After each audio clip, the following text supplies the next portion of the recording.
Nursing students, time to talk.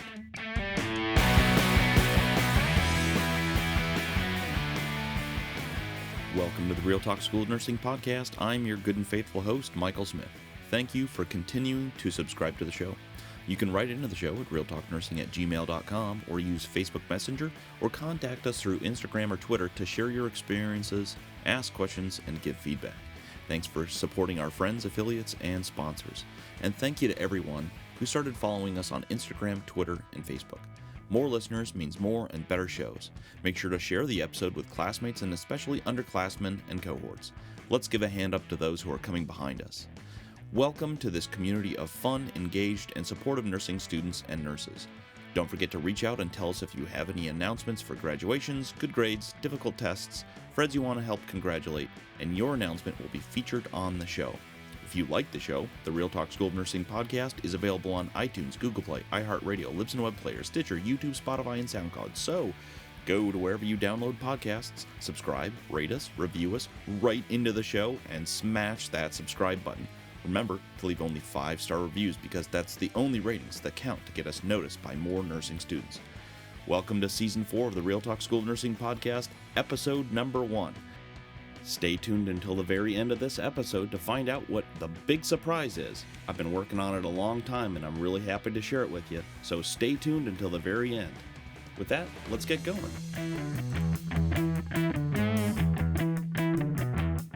Welcome to the Real Talk School of Nursing podcast, episode 71, or season 4, episode 1, however you like it.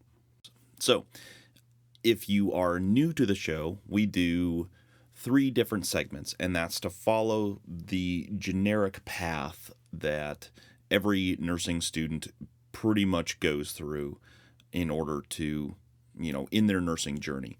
So, it's the prereq student, it's the actual nursing school student, so that's the meat and potatoes of the show, and then there's new grad and NCLEX prep type segment at the very end.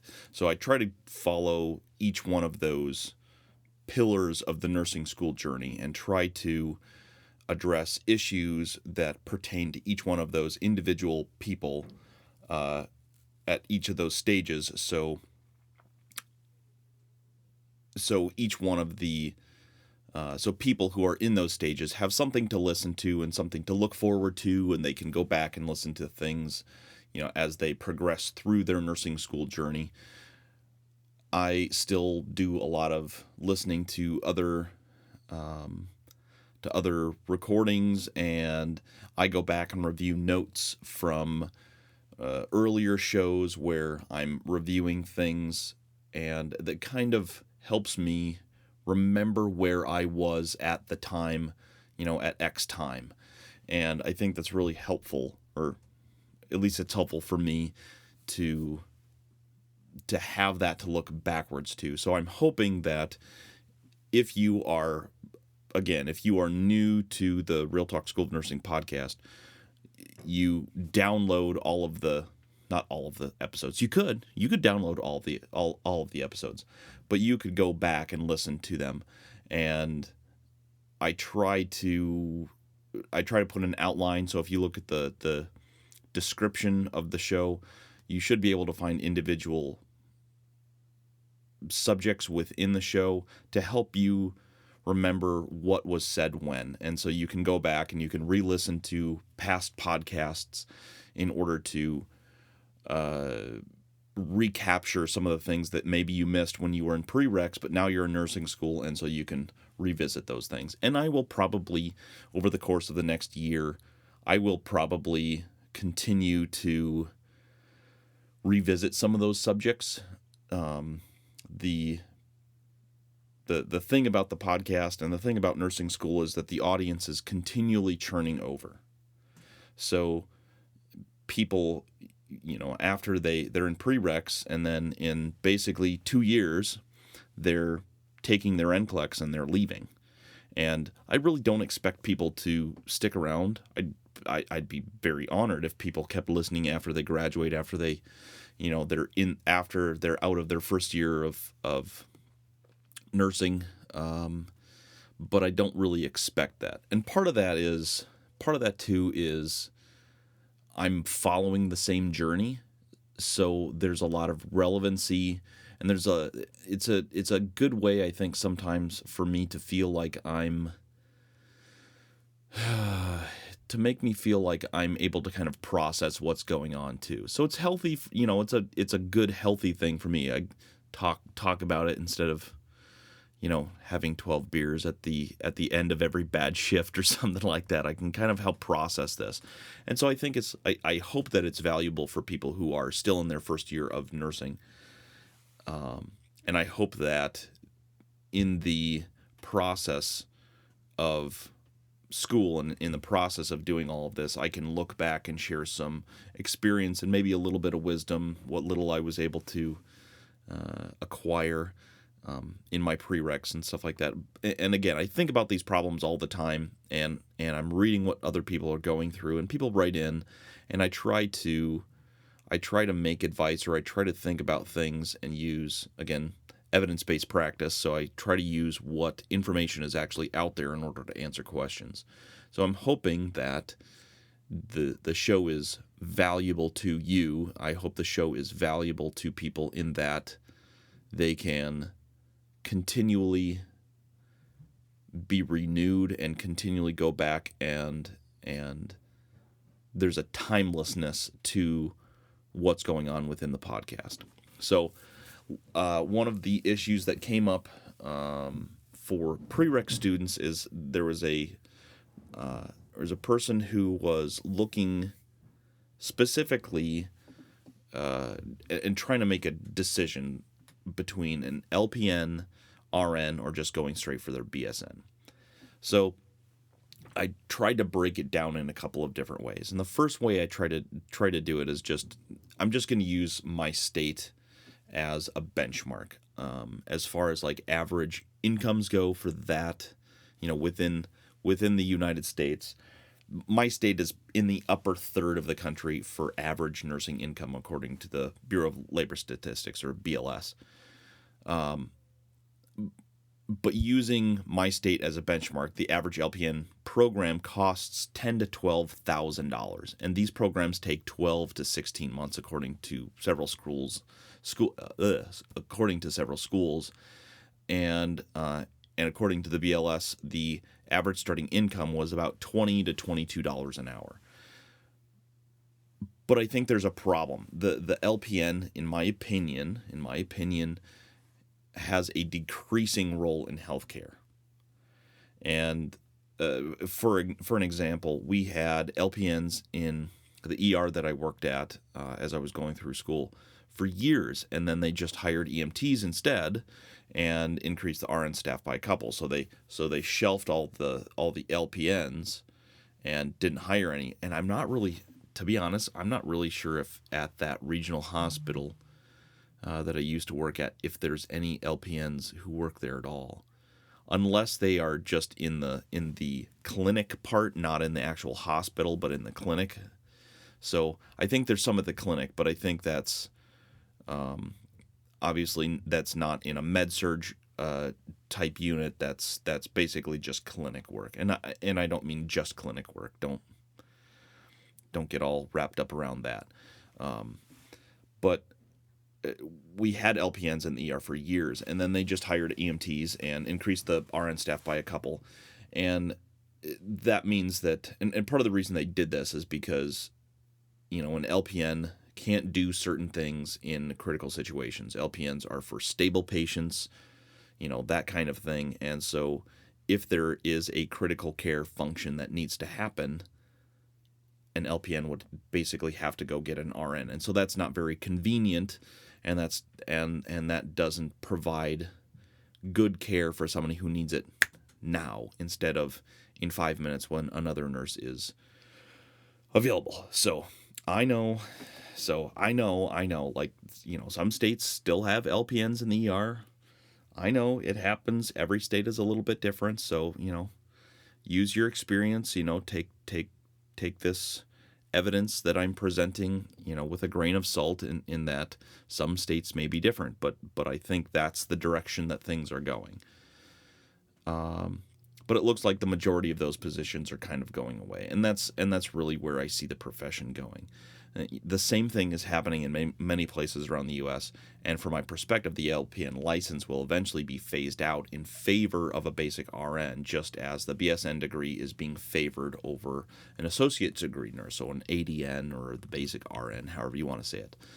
The IOM, or the Institute of Medicine, the IOM's goal of having 80% of new hire nurses have their BSN is a basic reality today. So that's the goal 2020. So 80% of new nurse hires have to have their BSN by the year 2020, which is, let me look at my watch, next year, coming up in like a month and a week, 5 weeks is going to be 2020.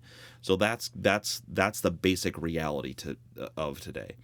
So if you want to increase your odds of getting a job, one thing you could do, or one thing to consider, is not doing the LPN and RN and just go to the BSN. This does not mean that you are wasting your time currently if you are in an LPN or an ADN program. It just means that you need to be more flexible, I think, in your first jobs until you get more experience, and then you can get your BSN while working, getting tuition reimbursement from your employer, and perhaps very importantly, ensuring you have health insurance for you and or your family, earning a very good income while you are in school. I think that some of the driving force behind this is the fact that there are, other than welding perhaps, there aren't that many 2-year degrees where people can make $60,000 in the first year without any kind of overtime, again, not adjusted for cost of living.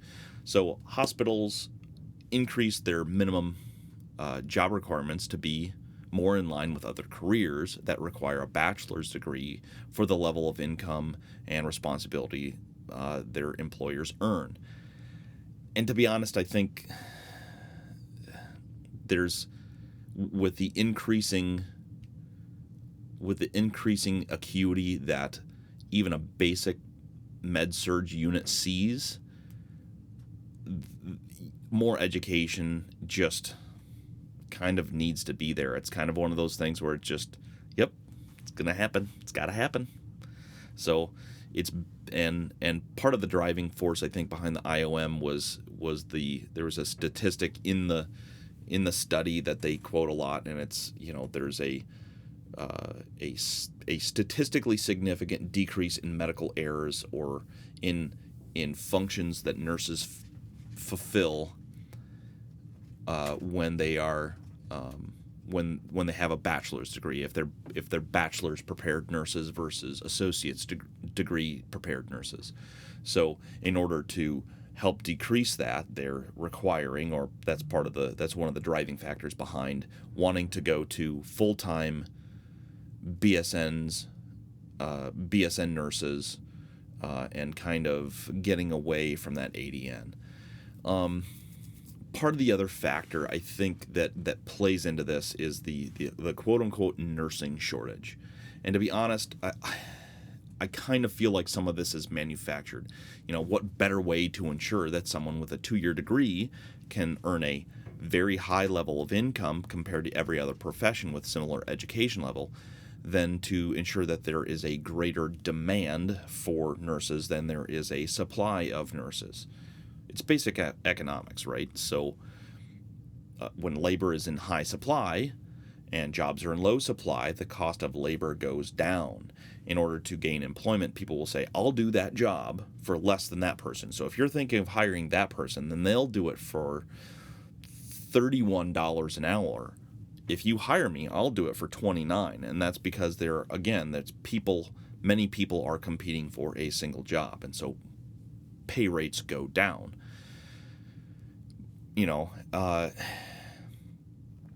And because employed people make more money than unemployed people, they're willing to do that. There's like, well, I'm earning 0 right now, or I'm earning 15 right now, so I would rather be earning 29 than 15. And so they go, okay, well, I'll do it for 29. Well, I'll do it for 28. I'll do it for 27.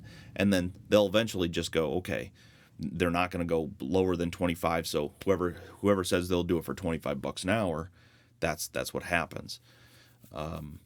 And for those of you who are in states where there is a strong nursing union, the contract, again, I think the contract who locks employers into a certain income level, there's other ways that hospital systems can get by that. So, they'll reduce everybody to a 0.5, for example, and then, basically everybody sits on their 0.5 and starves. So basically, instead of, earning $32 an hour, or whatever the basic BSN, first year nurse, or whatever the income level is. So let's say it's $30 an hour. So instead of somebody with a BSN earning $30 an hour, if they're a 0.5, basically they're earning $15 an hour, and that's more affordable for the hospital in some ways. And they probably and because there's so much room between a 0.5 and 40 hours a week, that means that people are not close to getting overtime, which saves them a bunch of money. And if you have an increased pool, they're all working 0.5s. Again, you kind of see what happens when there's an increased number of people for a decreasing number of jobs. Is that people are more desperate to work for less money, and so they'll take a 0.5 rather than a 0.8 because, again, they'd rather be earning something than nothing. So that's kind of a tangent, but anyway, so you combine all of that,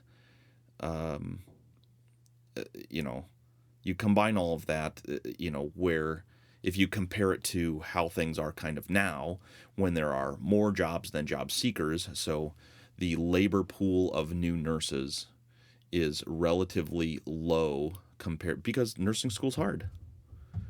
Nursing school is very hard. So fewer people graduate than there are jobs available.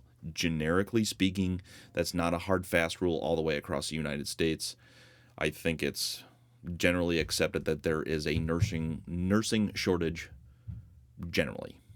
But each market, each metro area, each state is a little bit different. So when there are more jobs than job seekers, higher wages are needed in order to attract labor. So I think that's the situation that we're in. But if you combine this, or I should say not but, if you combine this with the burnout that's an issue within the profession, again, generically speaking, and you have a profession that earns high wages with a low entry point of education. So again, in order to start earning that good money, all you need is an associate's degree, whereas if you go to other professions that just require an associate's degree, their income level is much lower. So again, that's what I'm talking about. So in order to earn that high wage, nursing has a relatively or comparatively low entry point of education. But that low entry point of education is going away as the whole profession is sliding further to the right as entry-level education goes. Partly that's patient acuity continues to rise, which we talked about with Mark Klimek at the end of season 3. So check out that 3-part episode, which is number 70, which is at the end of season 3. It's as far as this episode go, it's the 3 episodes immediately prior to this one, so they were published in the beginning of November 2019.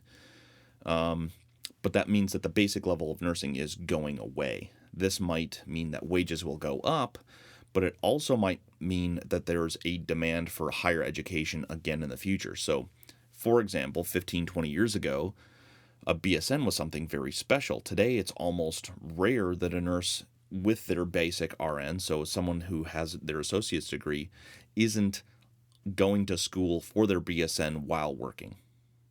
It's rare if you find someone who only has their BSN, unless they have 20, 25 years of experience. And then, their education and experience and wage doesn't seem to matter as much. But I think, again, that's decreasing in likelihood that that's going to be the case in the very near future. So,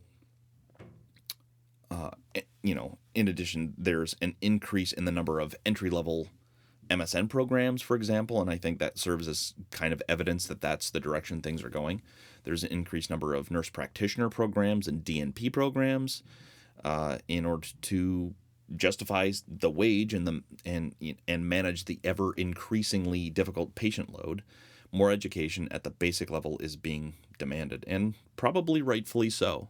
We talked about that a little bit with Mark Klimek, where 15 years ago, really 15 years ago, so 15 years ago was 2004, guys. It's kind of crazy.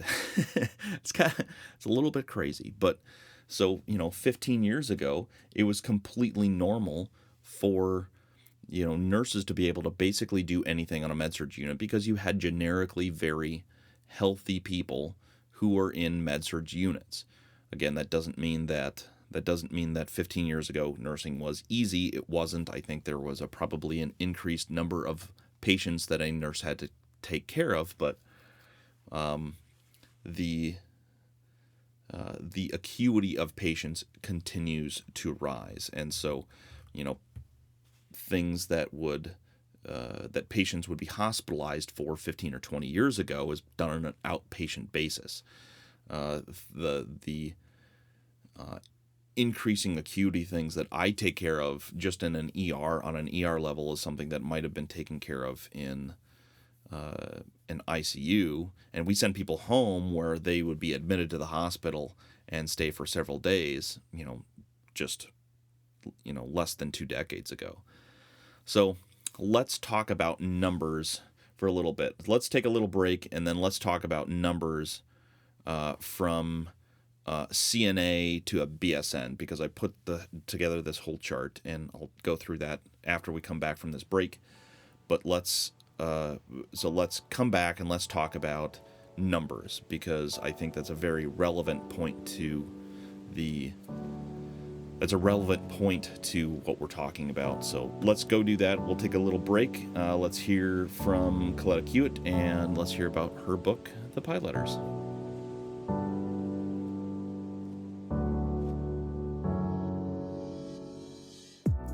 Patience. What is that? Who even has time for that? Pi is P-I-E. Patience in everything. It's a simple yet difficult, yet powerful thing to learn. Think about the last time you were impatient. What came of it? How patient am I with others? How patient am I with myself? How patient and kind am I with the trials and unexpected turns in life? Am I patient and fully aware of the blessings of each day? I've been given a gift, be it fruit or life. It's up to me to choose how to use it. This is a book of short essays on life through something as simple as pie. Here's Coletta reading Piology 101. Piology 101, the synchronicity of pie in life. How awesome to ponder how our Creator has put our individual ingredients so carefully together. Yet we get to choose our finishing touches and the temperature settings of the day. Sometimes we're hot, sometimes we're not. Every day is spent forming our own creation of self. Some days we also form a pie. Our ingredients of the day can be mixed up, nutty and complicated, or just sweetly simple. Fruits grown out of even the best soil and conditions may become bruised, but even imperfect fruit can become a pie to savor. Life, as imperfect as it may be, has a multitude of savory and sweet bites in each new day. Pie in life, filled to the brim with the fillings of our choice, oozing and bubbling over, and just so beautifully messy. Pie in life, any pie or day can end in failure and be perfected on the next. Pie in life, presented in pieces and are just what is left over, or sometimes well presented, well-rounded as a whole. Pie in life are made up of a beautiful variety of spices and different tastes. Pie in life, overworking can make it too tough. Pie in life, tender care will always produce a perfect foundation. Pie in life, dig in while it's fresh. Share that creation. Get your copy of The Pie Letters by Coletta Hewitt in softcover or ebook from thepyletters.com. That's thepyletters.com, and buy your copy in softcover or ebook from thepyletters.com, or you can go to Amazon. Love you all. God bless.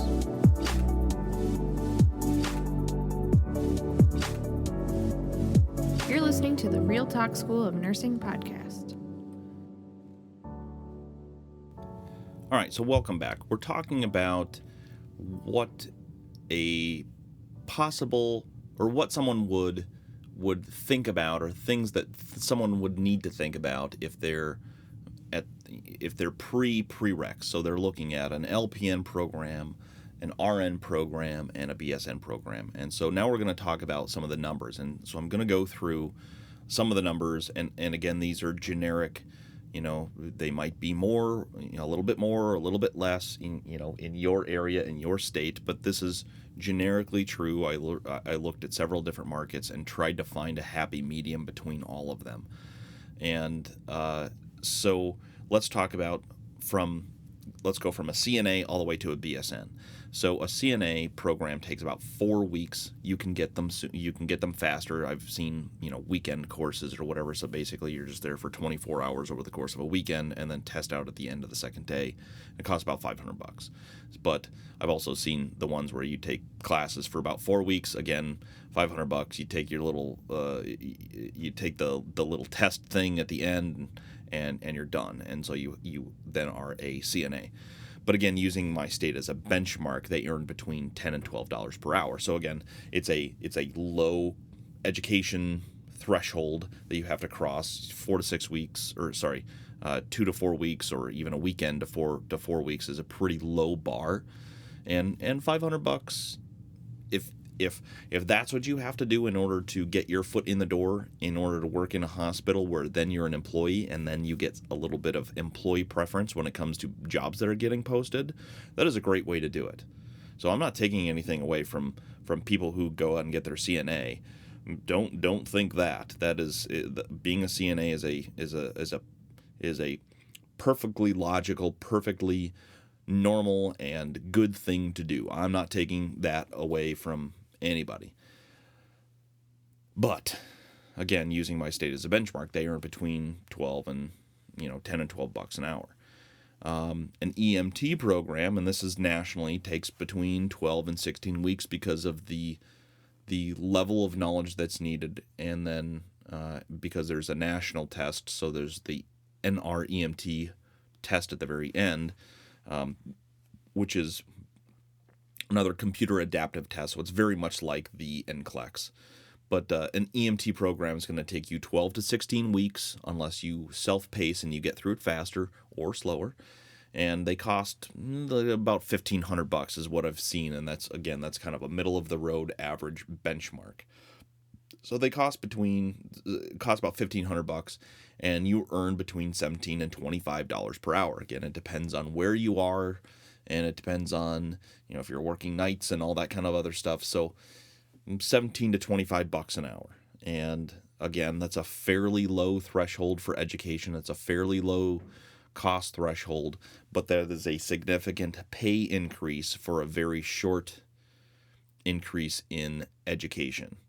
So what I'm saying is that if you are going through a CNA program that takes 4 weeks and you go through an EMT program that takes 4 months or 3 months or 2 months, and it costs triple, but $1,500 is something that you can figure out. I think most people can, over the course of 3 to 4 months, can figure out how to put together $1,500. And again, that's a very low threshold as far as education in order to earn a pretty respectable income, $17 to $25 an hour. Again, depends on what you're doing. If you're on a rig or if you're in an ER. And here's where I start to get kind of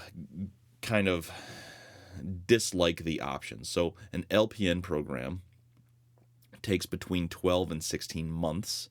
So again, we're talking about now a year and approaching a year and a half, which significantly slows down the point in which you are earning money instead of paying off the program, right? So if you can work as an EMT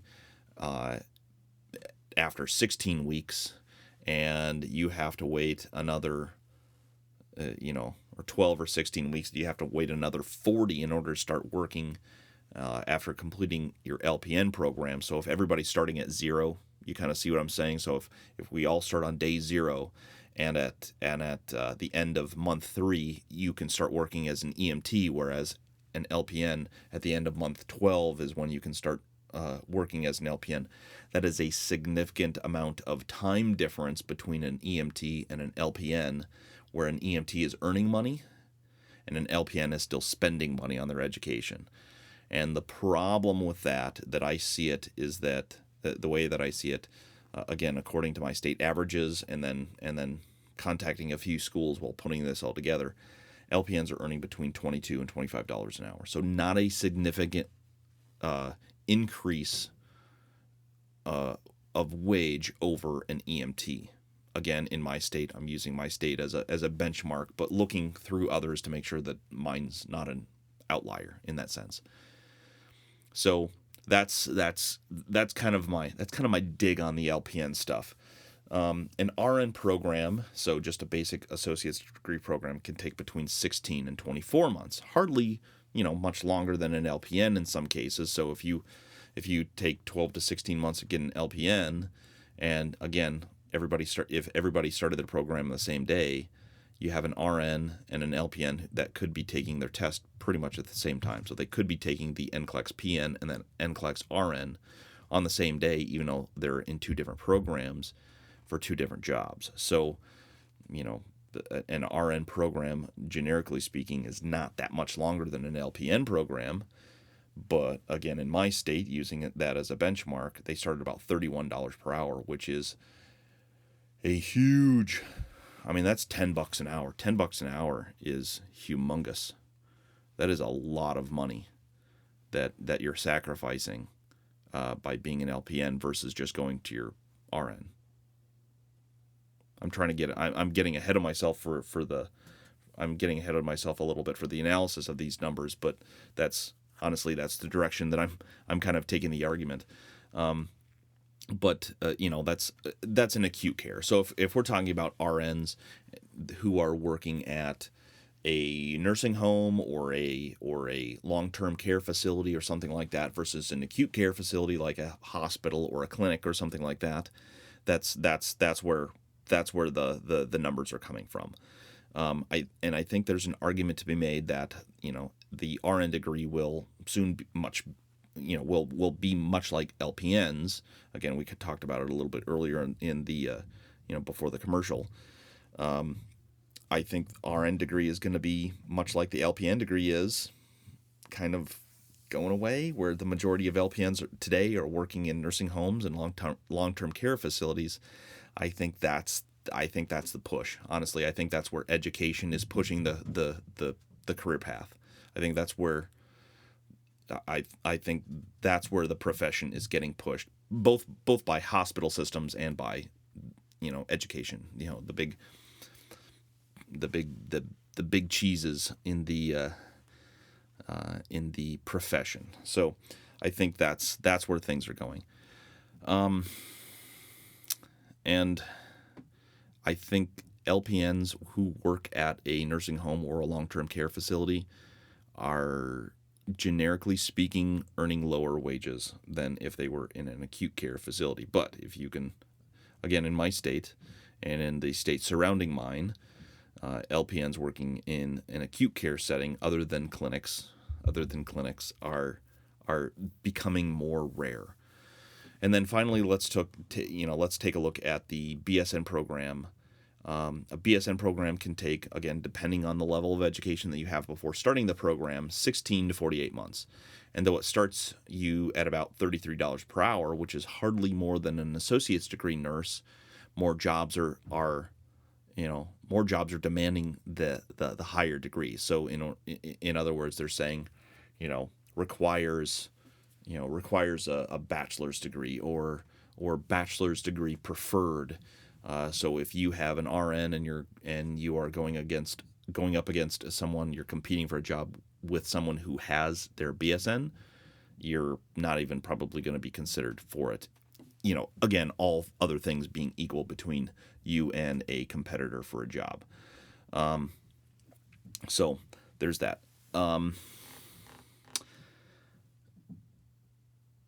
Because more jobs are demanding the higher degree, I think you're more marketable at the beginning of your career if you have a BSN.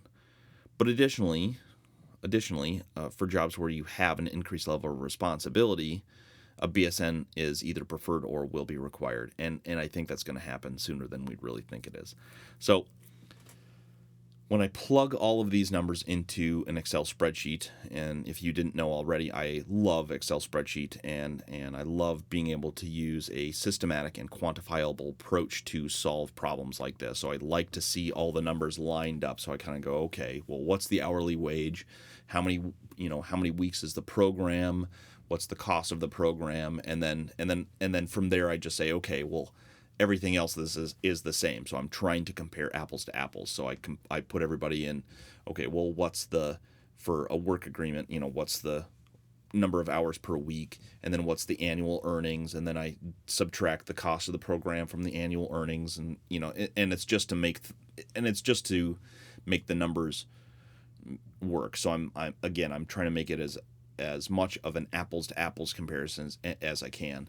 And actually where everything came out is kind of surprising is that in the first 2 years, well, I'll get to that later. So I'm not going to get ahead of myself, but I like being able to use the Excel spreadsheet to be systematic and quantifiable in solving issues like this. So if we start several people, again, at the same point on the timeline. So everybody, you have 4 or 5 people, and they're all starting on day 0, and one starts as a CNA on day 0, or starts their education to be a CNA. One person starts as an EMT. One person starts as an LPN, an RN, and a BSN. So they're all starting on day 0, the very beginning of their actual degree or their actual certification program. So I'm not talking about prereqs and all that kind of stuff. Okay, so if we're all starting at grounds or on day 0,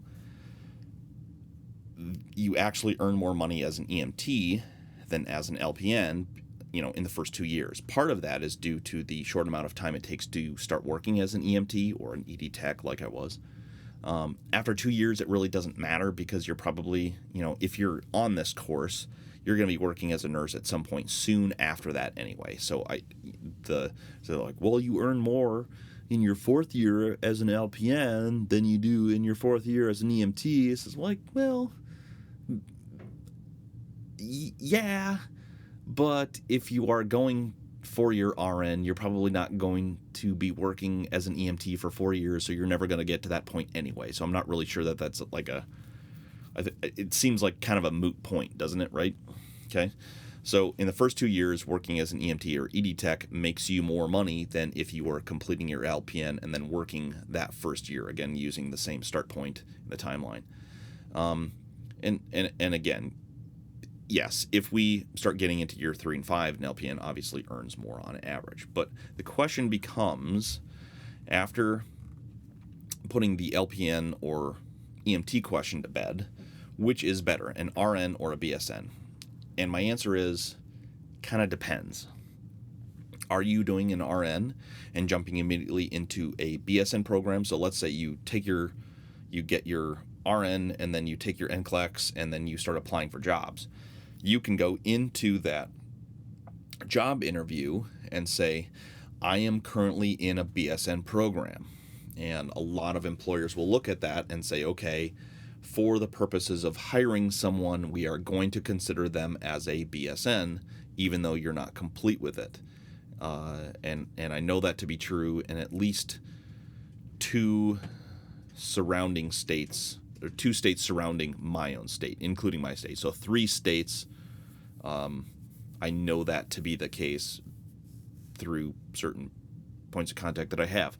Anyway, so if you are going directly into a BSN program, that's a factor. If you are doing a traditional 4-year brick and mortar BSN where you don't take the NCLEX RN in the middle, that's a different career path. That's a different, that's a more complex question, as for numbers especially too. And again, using my state as a benchmark, there's about $1.25 difference between someone who has for starting. So if, again, they're starting as a brand new hire nurse, and they start at RN, the starting wage is like, let's say $31 just to make it easy, and the BSN is like $32.25. So there's like $1.25 wage difference. Hardly seems to make a difference in annual income, but again, it must be viewed in combination with the availability of jobs in the future and opportunities for jobs with greater responsibility and pay in the future. So once you start working, will you be tapped for a charge nurse in another 5 years? Again, let's say you're at the very beginning of your process. So in 5 total years, including all your prereqs and then your actual program, you get hired on in 3 to 5 years. Will someone at that point start hiring, for example, a charge nurse if you don't have your bachelor's degree? And I think probably the answer is going to be no. It's not no now, but I think that's the direction that things are going.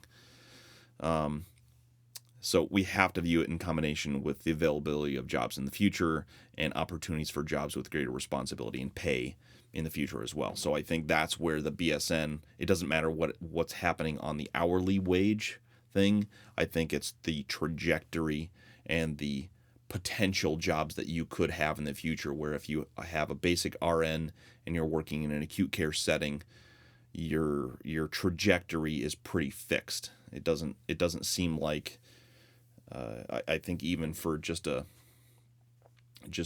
patient care manager or a patient care supervisor, they're really looking for people who have master's degrees, like, an MBA or at least an MSN, something like that. So they have some kind of educational background over that. So I think that's the direction that things are going. And I think that's probably going to be in the next 5 to 10 years. So if we're looking back, if I were looking back and I was making a mathematically perfect decision for earning my degree, and if I were starting from scratch with, no additional education past my high school diploma, if I were in that position, I would take an EMT course, work as an EMT or an ED tech or a patient care tech or whatever that's called in your area. Get into school and work while I'm in school, or work as long as you can, if that's the kind of program you're in, and get your RN. This is the fastest and best earning potential prior to having your RN, is going out and getting an EMT and working while you are in school. If you are a second career seeker, so let's say you're a little bit older and you already had something and you had a degree from another profession or another career, I would stay in your current job unless the pay is less than an EMT. Finish prereqs, get into an accelerated post-bac master's program or a post-bac nursing program. Doesn't matter if it's a master's or a bachelor's, but an accelerated post-bac program of some sort. And most of these are BSN programs, but again, you can get your basic RN. But if I was talking about an ideal situation, that's what I would do. I would if I was a second career seeker, and I had another degree, I'd get my EMT, finish prereqs, get into an accelerated BSN program or something like that, and just go from there. That's what I would do if I was starting from scratch or starting from very near scratch, and that's the direction I would take it. Are you tired of the same old badge reel? Do you have to wear the same scrub color as everyone else? Are your undershirts boring and kinda stinky after wearing your lucky shirt through 5 in a row 12s? You can wear your personality in other ways. Go to badgeladybynerdwear.com and check out her massive selection. Tell her you're a Real Talk School of Nursing podcast listener and use the promo code REALTALK20 at checkout for 20% off your order. Expect 2 to 3 weeks for custom orders and a few days depending on her actual job schedule, because she's a real nurse, to get your badges made and shipped. I know you'll treat her like your best friend at clinicals, so go to badgeladybynerdwear.com and order the coolest custom and original badge reels out there. Go to badgeladybynerdwear.com and use the promo code REALTALK20 for 20% off your order. That's badgeladybynerdwear.com and use the promo code REALTALK20 for 20% off your order.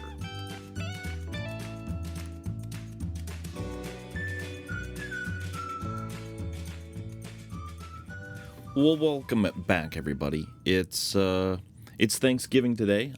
I'm recording this in a couple different parts. So I got off at about 4 a.m. this morning. I was supposed to get off at 3:30, but had an experience towards the end that required me to stay on a little bit late, which I didn't mind. What was really cool about it is one of the nurses that is back in our critical care area that was their assignment for the night, came up to help me out with one of my patients, and she's overly humble in her ability to be a good mentor. She says that she's not good at that. You know, she's very policy and policy driven and stuff like that, and she comes from an ICU background, and that really appeals to me because I like her organization, and I like her approach to problems, and I like her kind of persnicketyness. Is that a word? I don't know if that's a word or not, but I like how she's very specific about why she does the things that she does, and that really appeals to me. But she's also, you know, she answers questions really well. She's one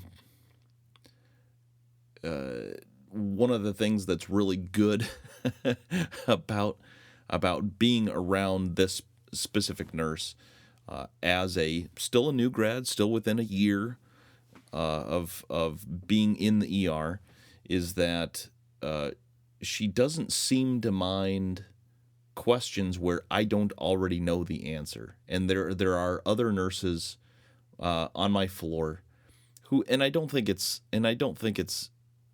intentional, but there are other nurses that seem to be offended if you ask a question where you don't already know the answer, and that seems a little bit strange. But you know, they're great practitioners, and you know, it takes all types. It really does. There's a couple of nurses that don't seem to be extremely well liked on the floor. I get along great with them, and I really appreciate what they do, you know, in the department, and I seek them out because I can ask them questions, and for whatever reason, I seem to get along with people that other people don't, and I don't know why. At any rate, I mean, obviously there are some people that I don't get along with because they just rub me the wrong way, but at any rate, I had a great experience with another nurse, and an experience within nursing that required that I have a little bit of mentorship, and it was really great to have that. So, you know who you are, and just gonna say thank you very, very much. So anyway, let me talk about one of the conversations that I had, kind of corresponding back and forth with one of the nursing students in one of my nursing student groups. And I'll just read the post kind of verbatim because it's hard to do anyway. So the question was, what are your experiences during clinicals with nurses? This semester there are 6 other girls in my clinical group, and we all feel like we are in the way. Some of the nurses seem to not want us around. I'm talking about one particular floor because other rotations have been fine.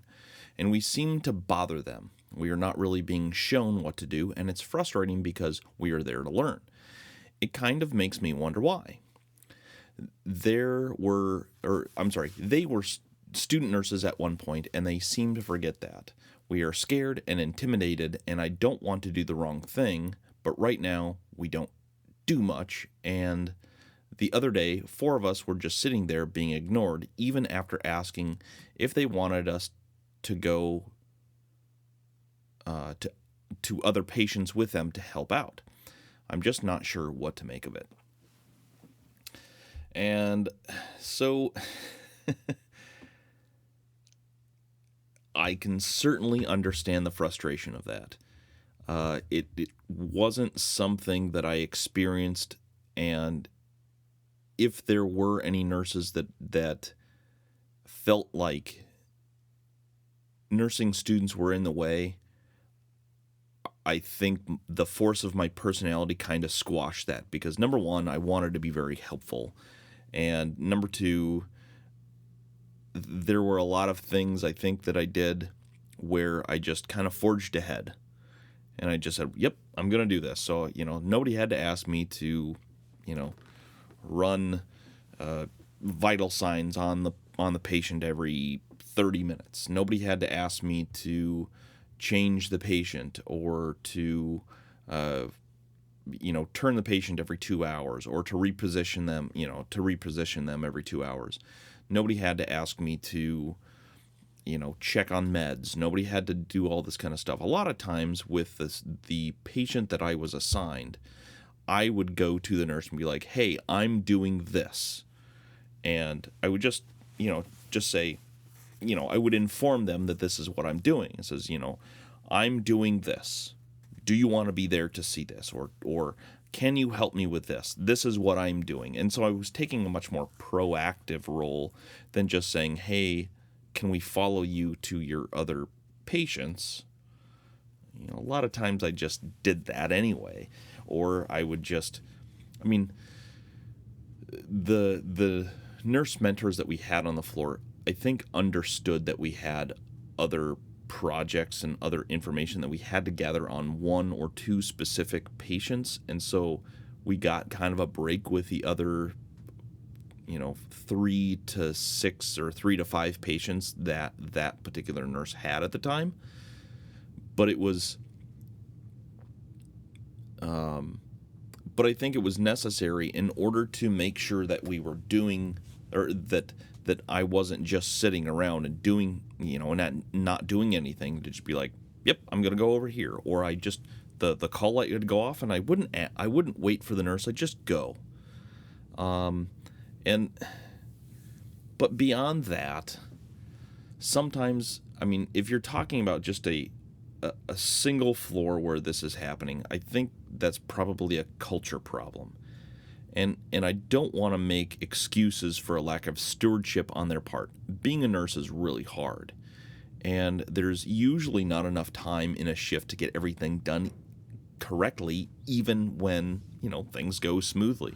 I think, was it episode, whatever the episode where we had Betsy V, when she came out and she was talking about, says, they do morning meds, and then everything's on time, and everything's going well, and then one thing would go wrong, and it would throw off the whole rest of the day.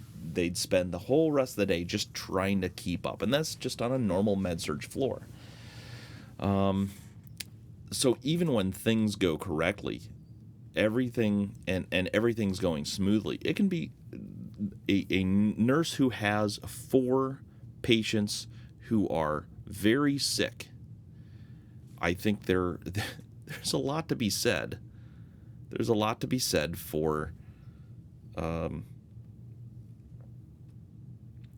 much you have to do and the amount of time that you have to do it in, because those requirements are not going away, and they're not getting easier, and certainly charting does not seem to be getting more streamlined. It seems like there's always another thing to click. There's always something being added to the charting. Says, well, in order to, if this happens, this is gonna, trigger this algorithm, and you are going to have to do this protocol, and in order to chart said protocol, you have to go to 5 different places and chart the exact same darn thing.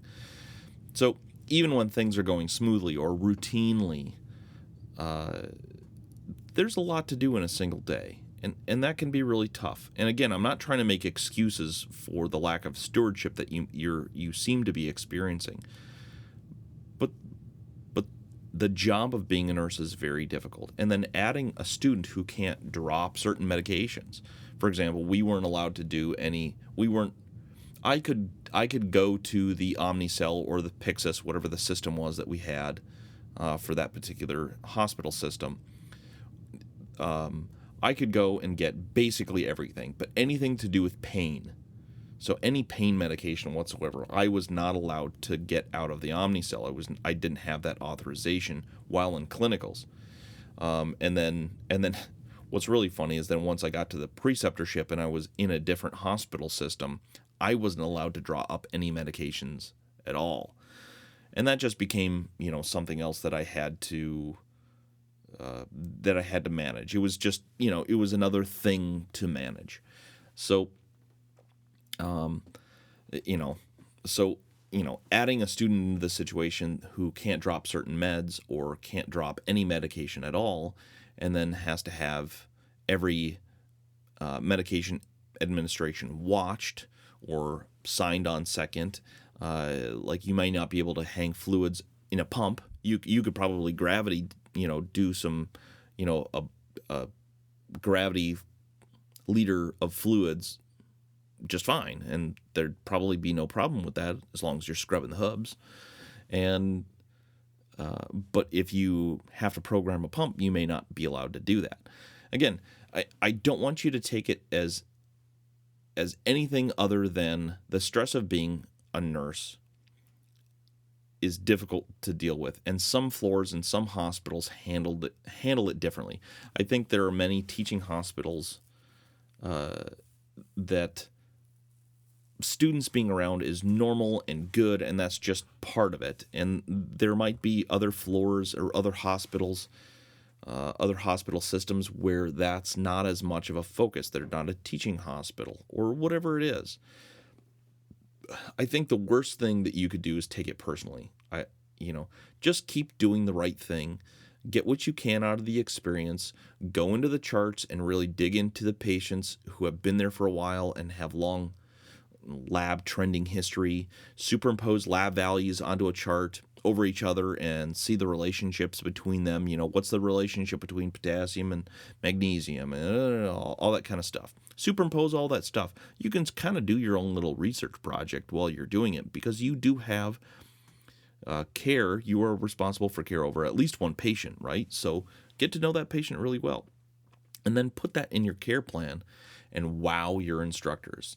And as a side benefit, you can also learn something. I think the thing is, number one, I'm sorry that you're experiencing that, but clinicals is just another thing that you have to get through. I don't think clinicals, sometimes clinicals aren't really any different than a paper you have to write. It's just another assignment. It's just another thing you got to do. And I don't think that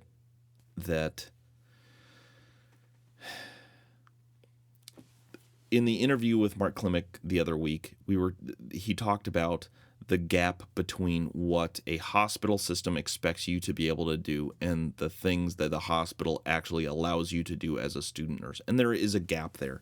So and some of what you might be experiencing might just be that floor, or that manager might just say, I don't want the students doing this, that, or the other thing. And so the nurses might be just as frustrated as you are, saying, we want, when this person graduates, and they might be coming to this floor because, we're a local hospital and they live 3 blocks away because I talked to them, and they might be just as frustrated as you are because they're like, we want this person to be a functioning friggin' nurse, and we're not allowed to teach them or let them do anything. So, don't take it personally. I'm sorry you're facing it. I'm sorry you're facing that frustration, but, get through it. Get through it, and maybe don't, maybe if that floor is something other than, just if that's the culture of that floor, maybe don't apply there when you graduate. So there's that.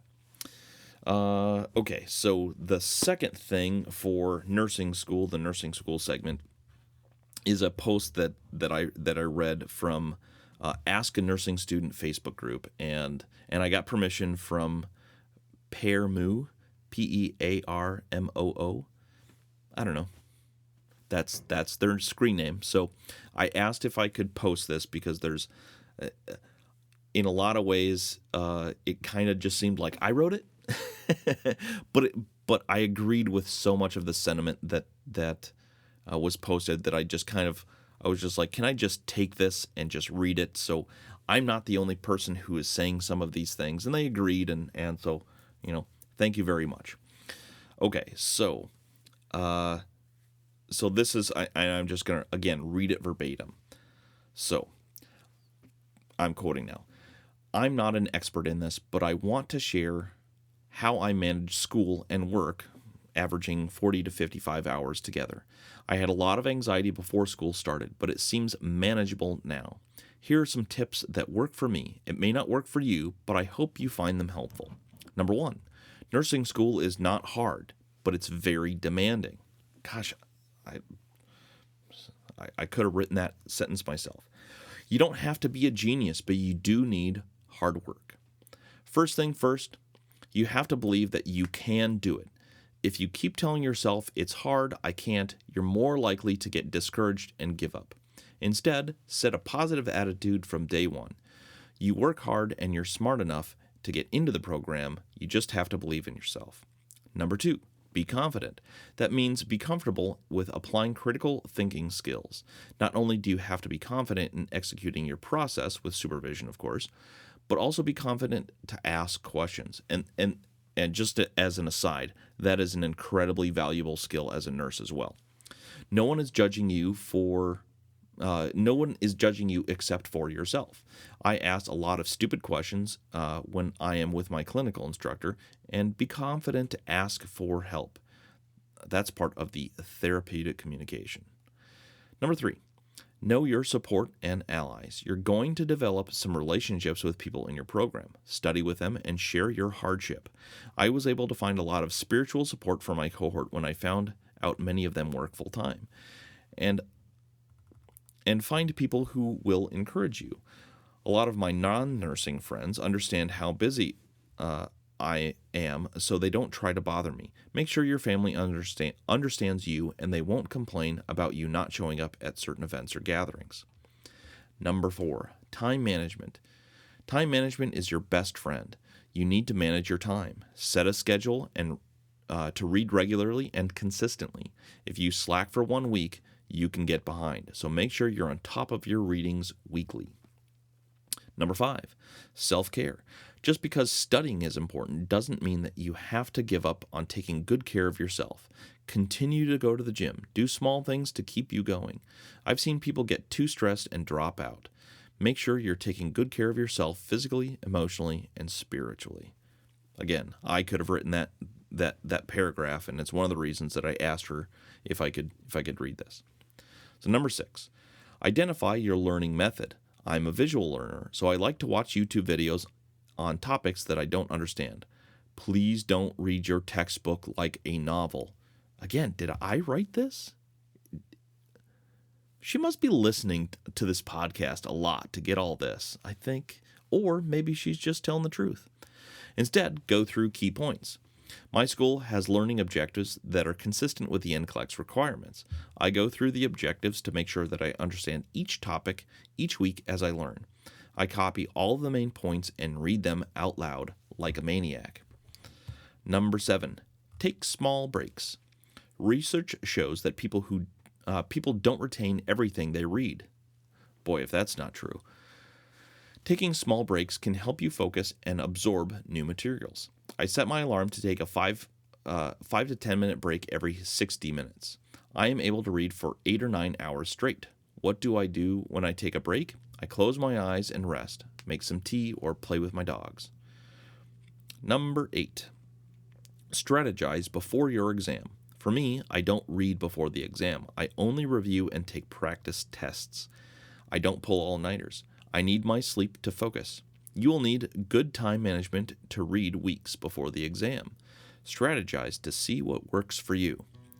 Number 9, find out what works best for you. Just because this works for me doesn't mean this will work out for you. It took me 2 weeks to find the best reading routine. Good luck, and you can do this. Congratulations again on choosing this profession. Sponsoring this segment of the Real Talk School of Nursing podcast is Mike and Bonnie's Snow Shovel and Driveway Salt Emporium. You know, when the temperature drops fast and rain turns to ice in your driveway, which is then covered by 6 inches of snow, you need 2 things: snow shovels and driveway salt. Luckily, there's one place you can get both of those things. They have everything. They have all of your favorite trenchers, cleanouts, border spades, cap rocks, post hole diggers, grain scoops, and hand trowels. That's right. Everyone from the toddler in a sandbox to the fashionable urbanite and the sun-hardened farmer. Mike and Bonnie's Snow Shovel and Driveway Salt Emporium can cover all of your scooping, transferring, farming, digging, and shoveling needs. So, stop by Mike and Bonnie's Snow Shovel and Driveway Salt Emporium off Route 44, where the only thing that's deeper than the holes you can dig with their great shovels is their discounts. Bring your receipt from Nick's Horseless Diner and get an extra 5% off of your purchase. Oh, wait, this just in from Stuffy's, where all the food is served by waiters and waitresses on horseback, that if you bring your hoofprint marked placemats, you can get an extra 10% off of your purchase. I asked if this was in addition to the 10% you get off for being a Real Talk School of Nursing podcast listener, and all I got in response was... I'm not entirely sure what that means, so let's get back to the show.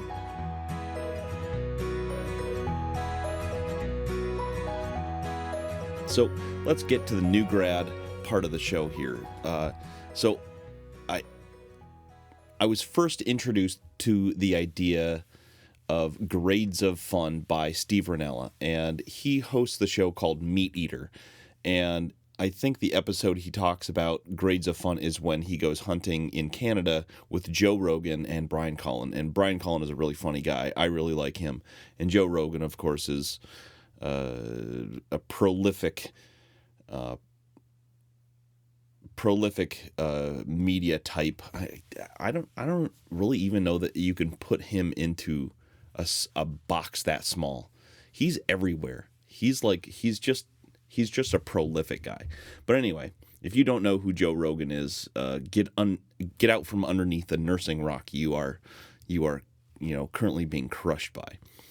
So, at any rate, I was introduced to this idea by Steve Rinella, and the first one is Type 1 fun, okay? So these are grades of fun. So Type 1 or Grade 1 of fun is things that are fun to do, but they're probably not memorable. So things like when most people think of fun, they think of, examples like riding a roller coaster or a water park, going to water park and riding, doing the slides or whatever. And these Type 1 fun experiences are cast this way because the commitment is pretty low. The physical investment of time and effort is pretty low. You can think of these things like a sugary treat, in the checkout line. So, you're going through Target or Walmart or a grocery store, and it's the little candy stuff that's at the very end, right? Not a lot of time, planning, or thought needs to go into it. That candy bar tastes good while you're eating it, but years later, you're not sitting around with your kids telling them about the candy bar or that roller coaster ride, that kind of thing. So, Type 2, not fun to do, but fun to remember. So most people likely have experiences that fall within this bracket, but they likely don't actively put themselves in positions frequently where they will experience them again. So some examples would be anything that pushes you out of your comfort zone, learning a new activity that makes you feel clumsy and awkward in comparison to others who are adept at it. So you're entering into a nursing department and you have no idea what you're doing, but everybody around you just seems like they know exactly what they're doing. That kind of thing, that feeling. You're planning something that you imagined would be within your abilities and within your comfort zone, and then finding yourself completely outside both. That's the kind of Type 2, not fun to do, but fun to remember. And I'll get to the fun to remember part in a little bit here. But, anything with a large group of toddlers or preschoolers is another example, and you're the only adult. It's definitely not fun to do, but it might be fun to remember later on. And, numerous activities in my life have started out looking like a type 1 kind of fun, during the planning phases, but slight changes in weather conditions, or, route decisions, group dynamics, that stuff suddenly has a way of tipping everyone outside of their comfort zone. And, I've done hundreds of things in the military and in my personal life, like camping, fishing trips, where a standard trip or activity kind of goes not horribly wrong, but less than ideal. Rain, snow, excessive heat, hard-blowing wind, being some of those things that can turn a regular day into kind of a mess. And the human mind can be really resilient and has an amazing capacity to simply forget pain and suffering, which is why so many of us live to old age, because if you remembered every bad thing that ever happened to you, we wouldn't be able to take it. So forgetfulness, what's the saying? Ignorance is bliss. That's part of, I think that plays into it a little bit. The human mind, again, the human mind is resilient and has the capacity to remember or to forget the pain and suffering and remember the good times, and that's probably 99% of people. And this is why we continue to sometimes make the same painful mistakes time after time, right? Because we forget about the dumb stuff sometimes. And in the nursing world, this might be akin to picking up an overtime shift on the 4th of July. Be like, man, I remember being there with such and such, and we had such a good time, and then you're in the depths of this hellacious 4th of July shift, and you're like, why did I do this? And this is how these memories become kind of like fun to remember, in the days and weeks after they've happened, once the aching body resolves, once the hurt of this thing, or, how many times have you tried to relate some horrible thing that happened? You're like, gosh, I don't remember the sequence of that happening, or I just remember this feeling and blah, blah, blah. But the details kind of become fuzzy after a while, right? And once the ache of, trying to scoot up this largish patient, after my soreness goes away, I'm left only with the memories of laughs shared, patience survived, amazing mountain views, if I'm on a trip, camaraderie around the campfire or with other nurses at work. And that's the type, that's type 2, okay?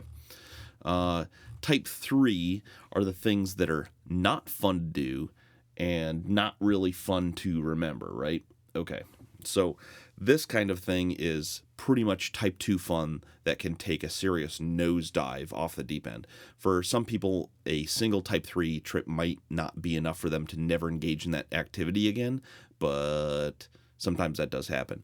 And, the time an example of not fun to do and not fun to remember is the time that I ran out of a room to get a pair of shears to cut the shoelaces off of a patient's neck.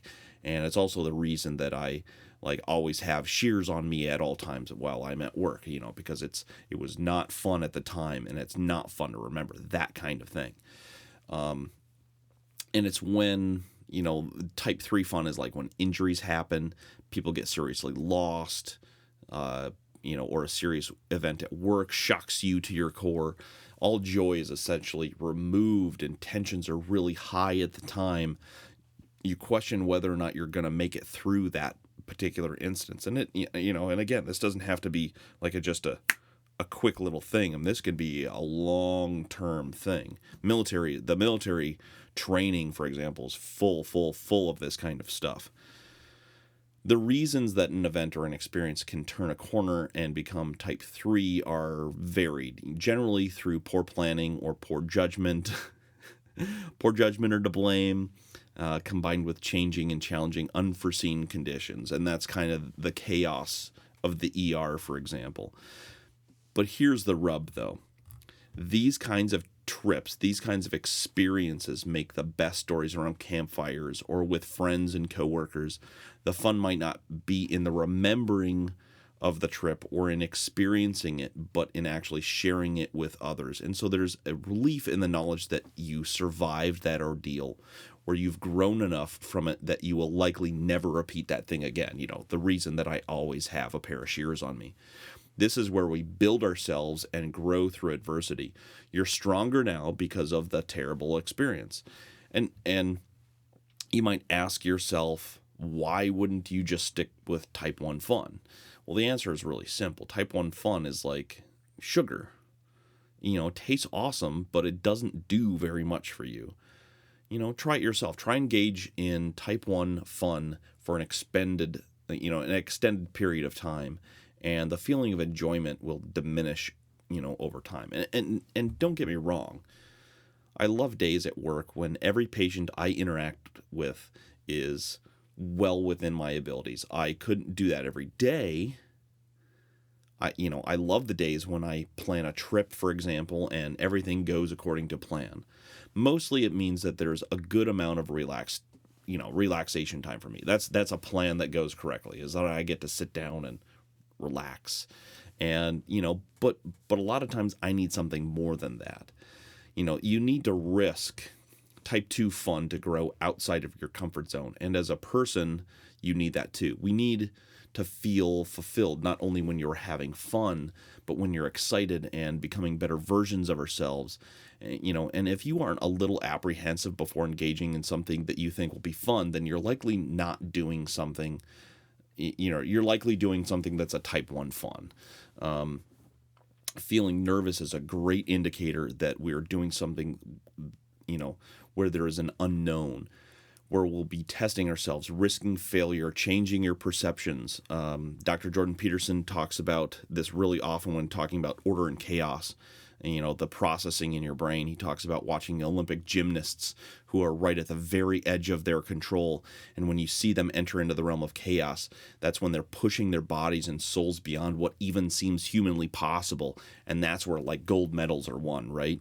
Anyways, so I felt the urge to write this as I've been doing a lot of type 1 experiences at work lately. And there haven't been too many experiences where I've been significantly outside of comfort zone.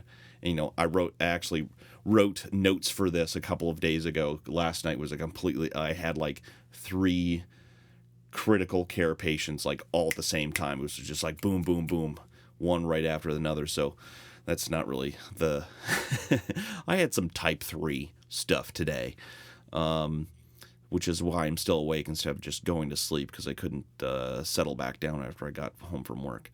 There's a couple here and there where over the last couple of weeks where I've really felt excited because I was challenged by stuff. And I think it's important to feel that thrill of discovery, but it's tempered by being in a situation that can get quickly out of my control. So luckily, I've built rapport with a bunch of nurses in my department who have been really, really wonderful mentors. And you've seen some posts about that. And frankly, for myself and for a lot of other people, we need to be better about seeking out those type 2 and type 3 experiences, because the only way that we're going to grow is when we are taking ourselves out of our comfort zone. So with that, I'm going to end the show. We're going to do a quick announcement, and I'm really excited to share this with you. So let's do it. Okay, to celebrate the beginning of Season 4, among other things that I talked about in the April, May, June timeframe, we are doing another huge giveaway. So, watch for the post on Instagram and Facebook and Twitter. I am giving away a slew of Yeti gifts. I have 2 Yeti soft-side coolers and several laser-etched Real Talk School of Nursing podcast Yeti Rambler bottles. And here's how to win. On Instagram, follow us on Instagram, and then tag at least 2 friends. If they also like the post, each person is an entry for you. There is no limit on the number of entries that you can get. If you're on Facebook, you have to like the post. And then once you like the post and an invitation will be sent to you to like the page. You have to accept the invitation to like the page. This is very, very important. Just following the page will not enter you into the giveaway. If you have liked the Real Talk School of Nursing page and you have liked the post, this enters you to win. If you share the post or tag a friend in the comments and they like the page, this also gives you an entry. Share the post, like the page, and tag friends for extra entries. That's the bottom line, right? Share the post, like the page, like the post, and tag friends for extra entries. We will announce winners only on the podcast. I will not announce any winners on Facebook, Instagram, or Twitter. So you have to listen to the podcast to see if you win. If you don't write in after you're announced, another winner will be announced. Good luck to you guys. Love you. Watch for that post. Remember, share the post, like the page, and tag friends for extra entries. Let's do it, guys. Love you. See you later. This Real Talk School of Nursing podcast is a Real Talk production. This podcast is dedicated in loving memory of my brother, First Lieutenant Justin Smith. Blood and Steel. Sic semper tyrannis, facta non verba. Good night, Steve Cannon. Wherever you are. Annyeong kasayo. Now you go home. If you like the show, the Real Talk School of Nursing podcast is available on iTunes, Google Play, iHeartRadio, Libsyn Web Player, Stitcher, YouTube, Spotify, and SoundCloud. So, go wherever you download podcasts, subscribe, rate us, review us, write into the show, and smash that subscribe button. Remember, only leave 5-star reviews. That's the only rating that counts to get us noticed by more nursing students.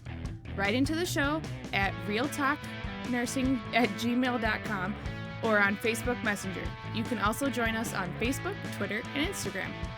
We're building a community of fun, supportive nursing students, and I want you to be part of this crazy nursing school journey.